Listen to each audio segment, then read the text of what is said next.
Numero unang producer ng palay sa buong Region 1 ang probinsya ng Pangasinan. Katunayan, umabot sa 1.2 milyong metriko tonelada ng bigas ang kanilang naani noong nakarang taon.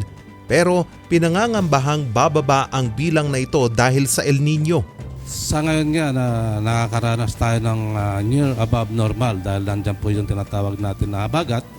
So pag transition po naman, dyan na tayo makakapekto o dyan na tayo makakaranas na tinatawag natin na dry spell, dry condition and drought. Mayroong 180,000 hektarya ng sakahan ang probinsya.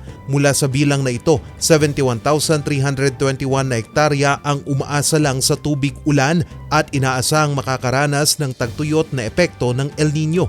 Nanguna dito ang District 1 na may 37% na may pinakamalawak na rainfed area. Sinundan ito ng District 2 na may 20%, District 3 na may 14.7% at District 5 na may 13.69%. Kaya ang pamalang panlalawigan may plano na. Ang una pong ginawa po namin is nagkaroon po kami ng identification of the El Nino vulnerable areas sa ating pong probinsya ng Pangasinan. Education is very important also in times of this El Nino phenomenon and even the La Nina phenomenon. We will conduct technical briefing among our farmers associations and cooperatives, especially at the tail end of the irrigation systems, be it national or local po.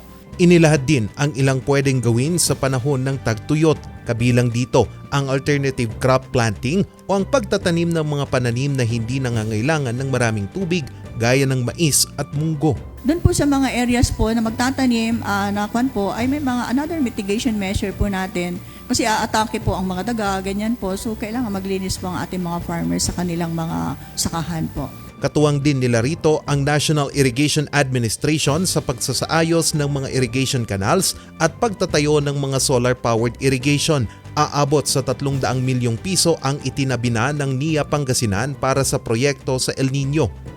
Mararamdaman ang matinding epekto ng El Nino sa bansa sa buwan ng Oktubre hanggang sa unang quarter ng taong 2024. Charles Nicolimon para sa Luzon Headlines.